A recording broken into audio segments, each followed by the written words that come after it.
8 мая 1945 года в 22 часа 43 минуты в пригороде Берлина немецкое командование подписало акт о безоговорочной капитуляции Германии. Присутствовали маршал Советского Союза Жуков, высшее военное руководство Великобритании, США и французской армии. В этот день все немецкие силы под германским командованием обязались прекратить военные действия в 23 часа 1 минуту. Чехословакия. Советские войска продолжали наступление на Прагу. Советское командование потребовало от немецких войск безоговорочной капитуляции. Войска Украинского фронта овладели городом Аламоутс. Вечером в районе Либавы погиб экипаж самолета П-2 с героем Советского Союза, пилотом Алексеем Грачевым и штурманом Григорием Давиденко на борту. Москва. Опубликован указ Президиума Верховного Совета СССР об объявлении 9 мая праздником Победы.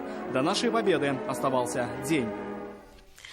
До победы всего один день. Один день отделяет нас от великой даты Второй мировой войны. Сегодня почти весь наш выпуск посвящен предстоящему празднику. В студии Алексей Калиничев. Здравствуйте. И вот о чем расскажем сегодня. 2 года назад. Дай Бог ветеранам долго жить в нашей стране. С традиционного приема ветеранов Великой Отечественной в Театре оперы и балета. Адель Кламиц.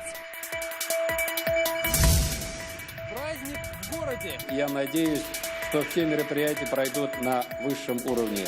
Как в Казани отметят День Победы, узнал Дмитрий Аринин. Под дождем и градом ради памяти. Память моего дедушки. Как парк Победы пополнился новыми символами у Альбины Юнибаевой. В Казани стартовал автопробег ретро-автомобилей. Вы знаете, этот автопробег я еще посвящаю своему отцу. По какому маршруту проедутся раритеты, узнавал Марсель Аскаров.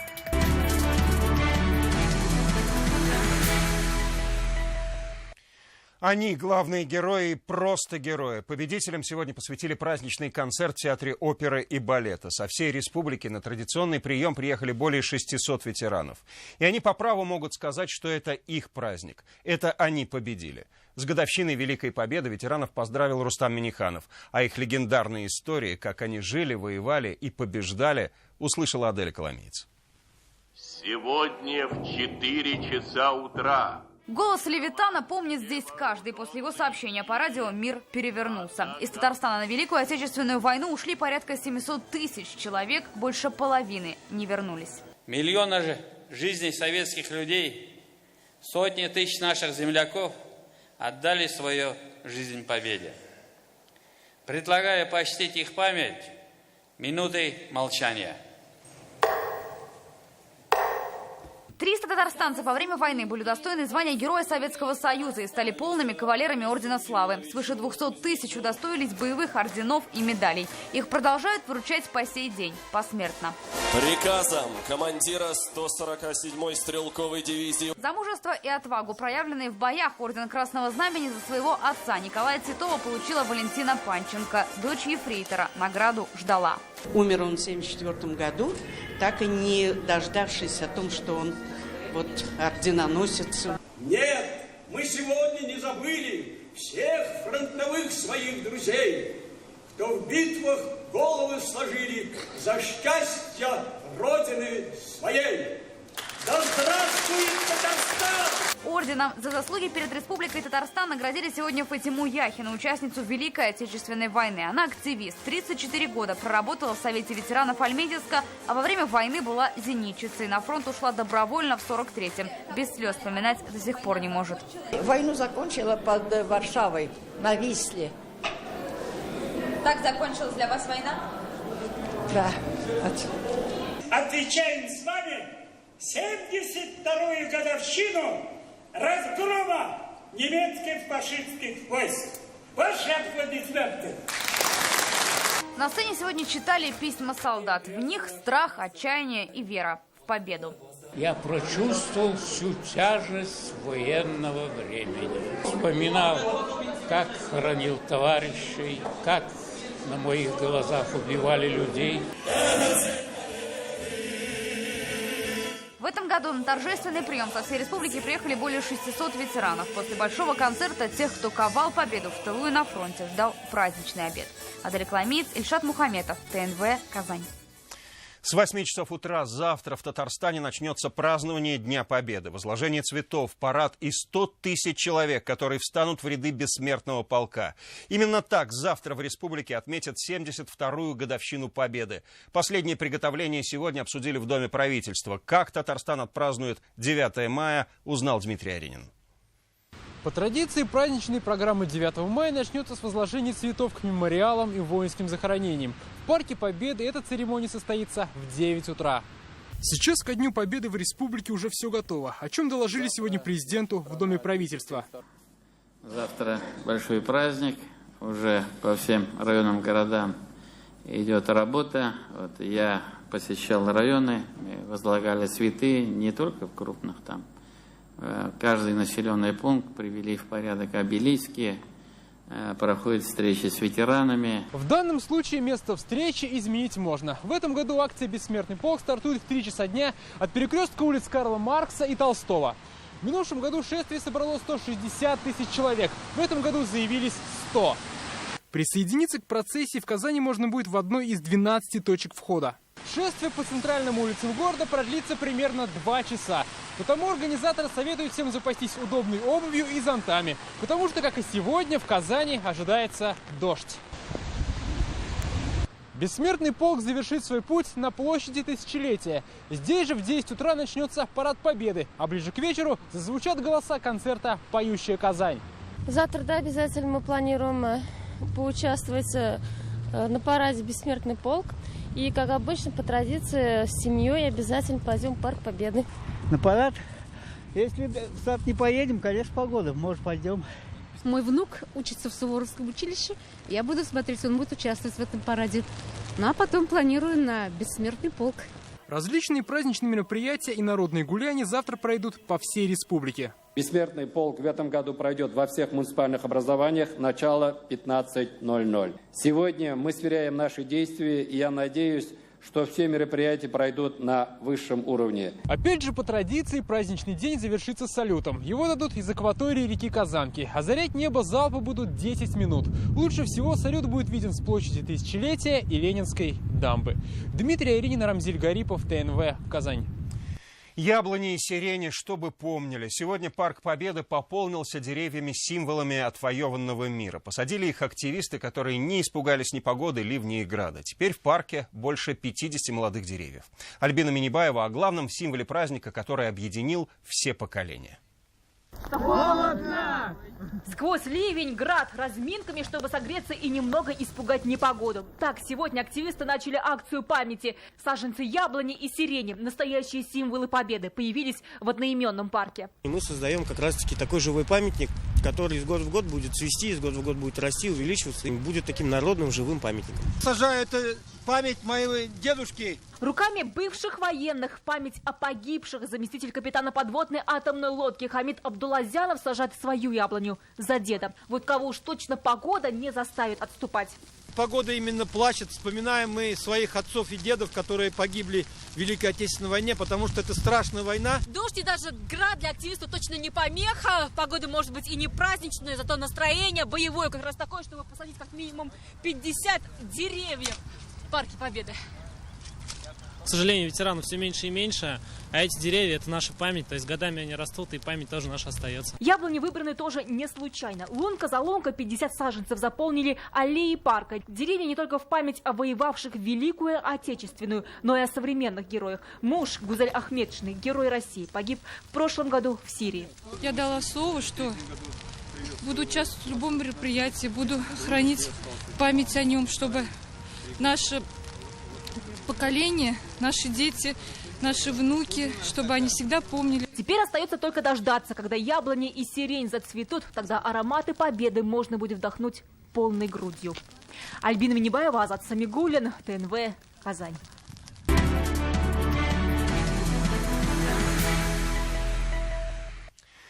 Всей улицей ждут газа. Жители поселка Джалиль в Сармановском районе живут практически без обыкновенных благ цивилизации. Среди них и 85-летняя труженица тыла. По старинке запасаются дровами, кипятят воду. Елена Веселова спросила у местного руководства, когда к домам проведут голубое топливо. Голубое топливо в доме Фании Хафизовой на вес золота. Плита у ветерана труда работает от газового баллона. После войны в ее дом пришел мир, но без цивилизации. Нет горячей воды, да еще и перебои с отоплением зимой. Даже не зная, что делать. Трубы чуть согревали зимой, постоянно отопила печку дровами. К зиме готовится заранее и каждый месяц закупает дрова. Дрова привозят на машине, таких продают. Оставляешь деньги с пенсии. Она у меня 11 тысяч рублей в месяц. Когда мы здесь дом покупали, нам сказали бывшие хозяева, что здесь будет газ, проведут. Ждите, скоро будет. Это было в 99-м году. А сейчас уже 17 лет прошло. Проблема с газификацией по всей улице Юбилейной поселка Джалиль. Здесь 15 домов, десятки семей. У Натальи есть 7 детей. И каждый баллон пропана или газа как живительный воздух, который забирает часть бюджета.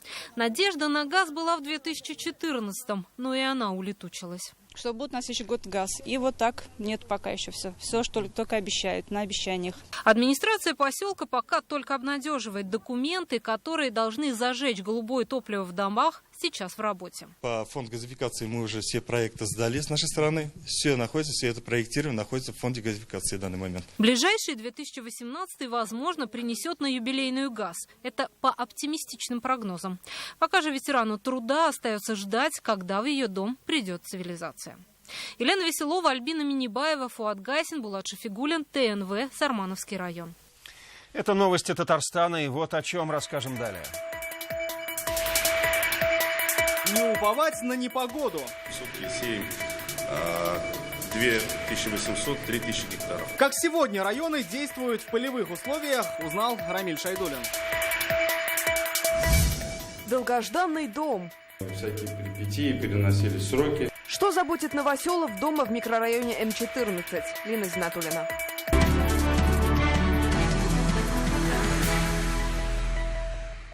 Минус одна ферма и урожай ниже среднего. Бугульминский район оказался на 39-й позиции республиканского сельхозрейтинга. Посмотреть, как в районе в этом году планируют исправлять положение дел, прилетел Рустам Минниханов. Смогут ли президента удивить результатами, поинтересовался Рамиль Шайдуллин.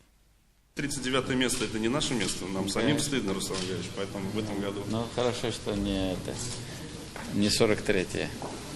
Не порадовали хлеборобы, подкачали и животноводы. Скота в хозяйствах убавилось. Минус 280 голов – это целая ферма. Так, Бугульминский район оказался в хвосте республиканского сельхозрейтинга. Поэтому этот год обязан стать прорывным. Статистику должны поправить мини-фермы и доходные культуры. У нас в этом году увеличение посева гречихи на 6,5 тысяч гектаров.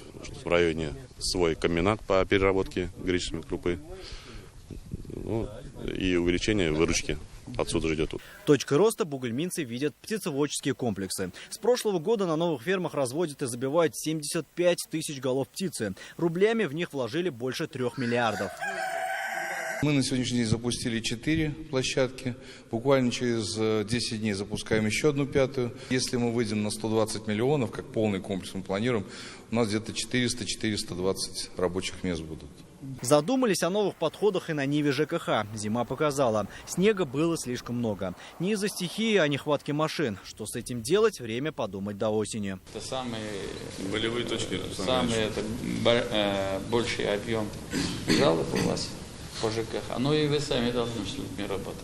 С высоты видно, как работают на полях. Посевы 3 районов облетел Рустам Минниханов. В Бугульминском из-за позднего исхода снега рассчитывать на озимые приходится меньше. Поэтому на каждый гектар по 60 килограммов удобрений. На сегодня в Татарстане озимыми засеяно больше 500 000 гектаров. Алмаз Гафиятов, Рамиль Шайдуллин, Фуат Гайсин, Булат Шафигуллин, ТНВ, Бугульминский район. 3 года ожиданий, и вот оно новоселье. Сегодня в микрорайоне М14 Казани сдали новый дом. Ключи получили соципотечники, работники бюджетных предприятий и молодые семьи. Сроки сдачи здесь неоднократно переносили. Что новоселов радует, а что заботит, узнала Лина Зинатуллина. Где у вас будет кроватка? Дома поставили? Да.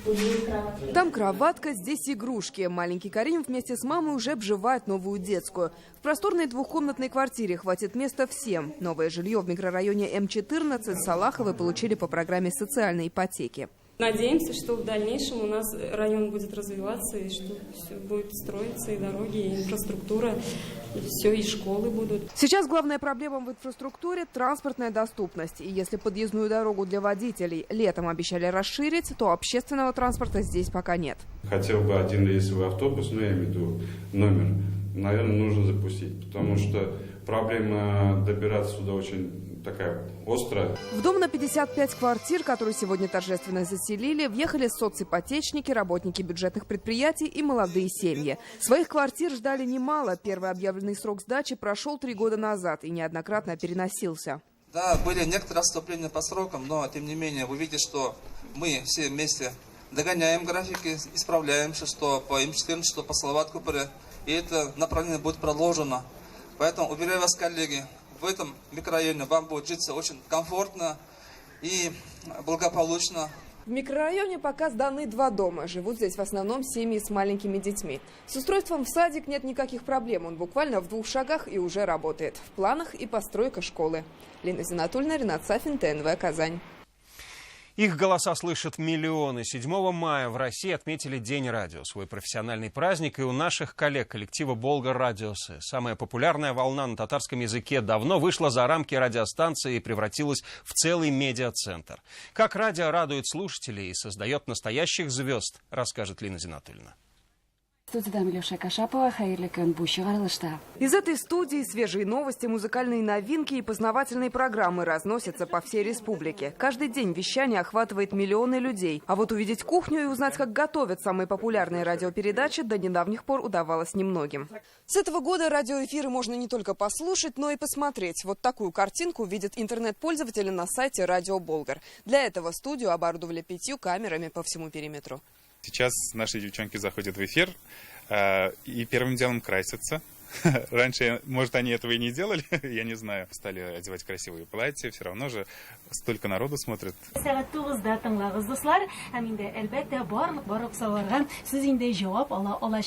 Сегодняшние радиослушатели любимые волны чаще всего включают, собираясь на работу или слушают в автомобиле. Аудитория при этом самая разнообразная, так что в сетке Болгар Радиосы от СМС-приветов до программы с юридическими советами. А музыкальное вещание сочетает новинки с ретро и хитами эстрады. Радио как таковое, несмотря на технический прогресс и развитие коммуникаций, оно вечно.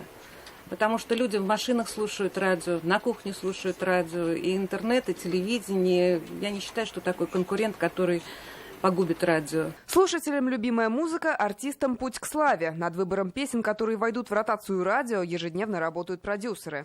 У него должен быть вкус, у него должен быть голос. У него должно быть представление о том, о чем он поет, и о том, кому он поет. Если все это есть, добро пожаловать в звезды. Здесь помогут и организовать концерт, и даже запишут песню на собственной студии.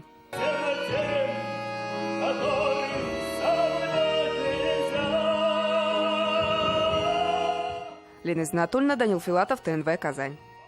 И возвращаясь к главной теме этих дней. Они дошли до Берлина, шли парадом Победы 45-го. В Высокогорском районе поздравили 90-летних участников Великой Отечественной войны. В преддверии 9 мая их дома посетили глава района и сотрудники «Газпром Трансгаз Казани». Не с пустыми руками, а с традиционными подарками. В мае 45-го он шел в ряду победителей по самой главной площади Союза – Красной. Иван Митрошин – ветеран Великой Отечественной войны. Подарки к 9 мая получает ежегодно. В наборе все, что точно придется по вкусу. Как ветерану, так и внукам. Вся семья. Всех угощает. Для детей ветераны – живые герои. Кто еще расскажет, как за мир рисковал жизнью? У Абдрахима Муртазина 8 правнуков. Прадед-артиллерист каждый год преображается перед 9 мая, когда готовится к параду и встречает гостей с подарками. От коллег никогда не чувствовал равнодушия, больше почтения. И большого внимания. Это очень важно. Уже давно нет войны, но живы подвиги. В гостях у ветерана представители «Газпром Трансгаз Казань» и руководство Высокогорского района. Накануне 9 мая это уж традиционно обязательно мы к ним приходим, подарки, презенты передаем. Инициатор этой акции Равкат Контюков, депутат Госсовета Республики, генеральный директор общества «Газпром Трансгаз Казань». Традиционно подарки получают ветераны 3 районов Татарстана. С каждым годом мы все внимательнее и внимательнее относимся к тем, кто жив, и оказываем им всякую помощь. Такие праздничные подарки дарятся прямо ко Дню Победы. До 9 мая их получит каждый ветеран войны и труженик тыла. На очереди Пестричинский и Тюлечинский районы. Рамиль Шайдуллин, Игорь Романов, ТНВ, Высокогорский район. Дошли до Берлина, доедут и до Агрыза. Сегодня из Парка Победы стартовала колонна ретро-автомобилей. Организаторы пробега под символичным названием «День Победы» «Авторетро-клуб 21». В составе колонны около 20 машин. Из Казани они отправились в Тюлечин, ну а в эти минуты должны быть уже в Агрызе. За стартом наблюдал Марсель Аскаров. Помянем наших дедов, помянем наших отцов. Помянем. Место сбора Парк Победа. Перед стартом все участники возлагают цветы к вечному огню. Вы знаете, этот автопробег я еще посвящаю своему отцу. Вот. У меня отец ушел в 1939 году. Вот. Прошел всю Европу, дважды был раненый, пришел инвалидом. Вот. В 1946-м только он демобилизовался. В составе колонны 2 немца. Это мотоцикл BMW и автомобиль Mercedes 1937 года. В отличие от немецкой техники, советские ретро-автомобили «Москвич», «Победа», ГАЗ-21 поедут своим ходом. В колонне есть даже двухместный 4-колесный автомобиль «Мотоколяска» Серпуховского автозавода. В простонародье «Инвалидка». Именно на такой машине ездили герои фильма «Операция И». Двигаться от мотоцикла? Ну, я в них не разбираюсь, честно скажу. А год выпуска не знаю. Не ездили на них? Ездили? Пока нет, первый раз в пробеге. Маршрут сегодняшнего автопробега Казань-Тюлечи Агрыз. Его длина составляет 400 километров. Все машины на трассе будут соблюдать скоростной режим не более 80 километров в час. Машины трогаются в путь. Первый пункт остановки – село Тюлечи. Вечером, если не будут поломок, все рассчитывают добраться до Агрыза. Пробег приурочили к 72-й годовщине со Дня Победы. В Агрызе по графику мы должны быть в 6 часов, 18:00. А завтра участвуем, знаете, в праздновании. То есть официально в графике, как положено. Машины подготовлены? Машины подготовлены, чисто, я думаю, мы это сделаем, пробег. Марсель Аскаров, Данил Филатов, ТНВ, Казань. А я напомню, что до Дня Победы остается ровно 1 день. Телеканал ТНВ будет транслировать все праздничные мероприятия в прямом эфире. Ну а все репортажи этого выпуска можно увидеть на сайте нашей телекомпании, а также на канале YouTube. Далее выпуски о спорте и о погоде. И до встречи в 21:30.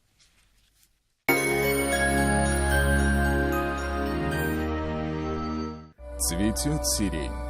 Прекрасный майский день. И ветераны так торжественно одеты. Все как один мы отмечаем славный праздник. Мы празднуем Великий День Победы. Спасибо тем, кто подарил нам мир. Спасибо тем, кто защитил отчизну. Спасибо на полях сражений павшим и отдавшим жизнь за нас, за будущее, за победу. Группа компаний «Таиф» поздравляет вас с Днем Победы, мира, добра, благополучия. Безгранична наша благодарность и уважение к ветеранам, ко всем, кто мужественно защищал Родину от захватчиков, кто трудился во имя общей победы в далеком тылу.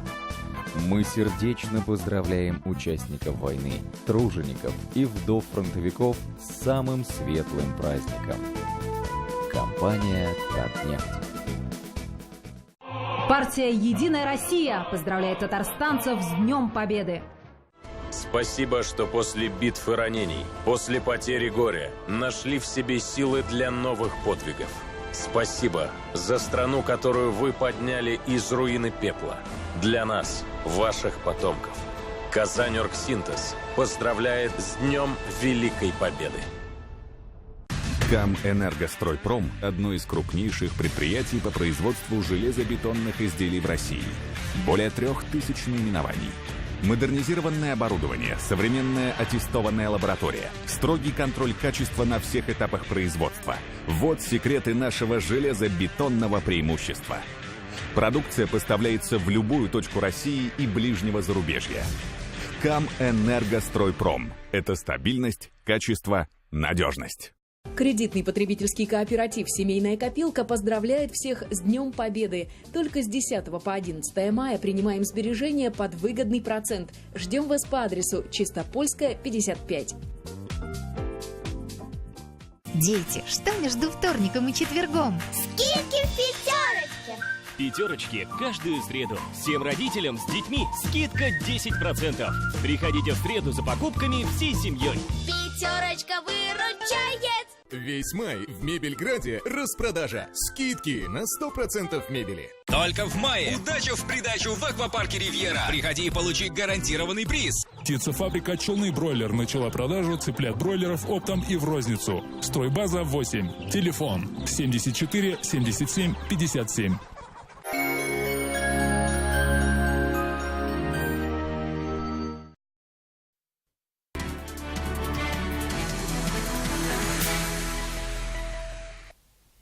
Добрый вечер. Время новостей «Спорт» на ТНВ. В студии Алмаз Гафиятов.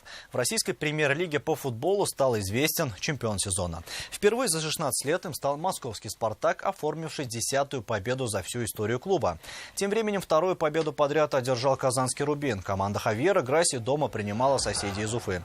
Именно гости открыли счет в поединке. Дмитрий Стоцкий отправил мяч точно в угол ворот Сергея Рыжикова. Отыграться хозяева смогли еще до перерыва. На 36-й минуте арбитр назначил пенальти.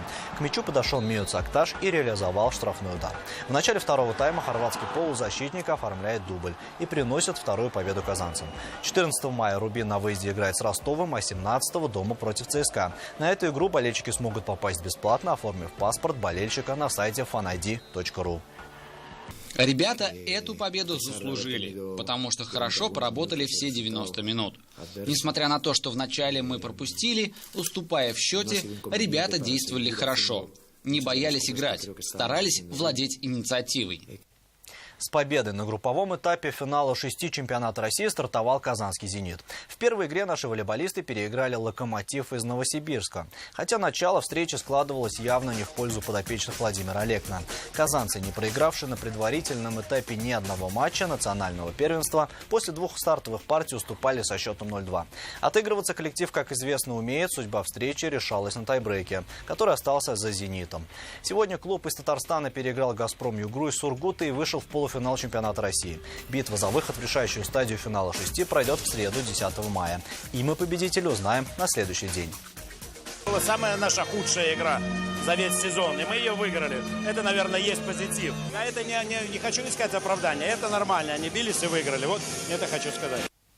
Второй матч 1/4 финала Единой лиги ВТБ провел и казанский «Уникс». Стартовые поединки прошли в Краснодаре. Начало встречи осталось за игроками «Локомотива». Преимущество плюс 10 после первой партии говорили о серьезных намерениях за ответную битву. Первый матч, напомним, казанские баскетболисты выиграли. На большой перерыв хозяева ушли, ведя в счете плюс 12. А во второй половине довели счет до разгромного. Итоговые цифры на табло 92-76 в пользу «Локомотива». Самым результативным игроком матча стал защитник краснодарской команды Тейлор Рочести, на счету которого 26 очков. Третий и четвертый матчи серии пройдут 10 и 12 мая в Казани. И это все новости спорта к данной минуте. Будьте здоровы и занимайтесь спортом. До свидания.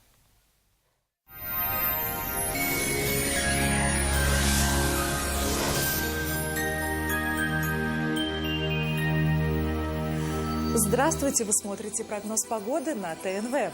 Спонсор выпуска – жилой комплекс «Приволжский». Это кирпичные дома в чистовой отделке с индивидуальным отоплением в 12 километрах от центра. Цена от 45 тысяч рублей за квадратный метр. Чистый воздух и прекрасный вид на Волгу. ЖК «Приволжский» – это кирпичные дома с индивидуальным отоплением от 45 тысяч рублей за квадратный метр с чистовой отделкой. ЖК «Приволжский» – качество по разумной цене. Телефон 561 08 81. А теперь поговорим о погоде. В В праздничный день в республике ожидается вполне комфортная погода, несмотря на осадки в отдельных районах. По данным Яндекс.Погода, на юго-востоке Татарстана ожидается переменная облачность, к вечеру дождь. Ночью будет плюс 9, днем же потеплеет до 21 градуса выше 0. На северо-востоке пасмурно, местами пройдут дожди, ночью будет до 8 тепла, днем же до плюс 23. На севере республики облачно, ночью дождь и плюс 6 градусов, днем же температура воздуха составит плюс 22 градуса. На северо-западе преимущественно без осадков, ночью до 7 тепла, днем же температура воздуха составит плюс 22 градуса. На юго-западе пройдут дожди, ночью будет до 13 градусов выше 0, днем же плюс 22 градуса. В центральном районе республики ожидается переменная облачность, без осадков, ночью плюс 11, днем же плюс 23 градуса. В последующие сутки температурный фон понизится, а осадков будет немного. В предстоящие сутки в Казани ожидается пасмурная погода, днем пройдет дождь. Ночью будет до 10 тепла, днем же до плюс 21. Ветер южный с порывами. Атмосферное давление составит 739 миллиметров ртутного столба. Влажность воздуха 70%. Магнитное поле Земли спокойное. На этом наш выпуск завершен. В студии была Маргарита Павлушина. С праздником Великой Победы. До свидания.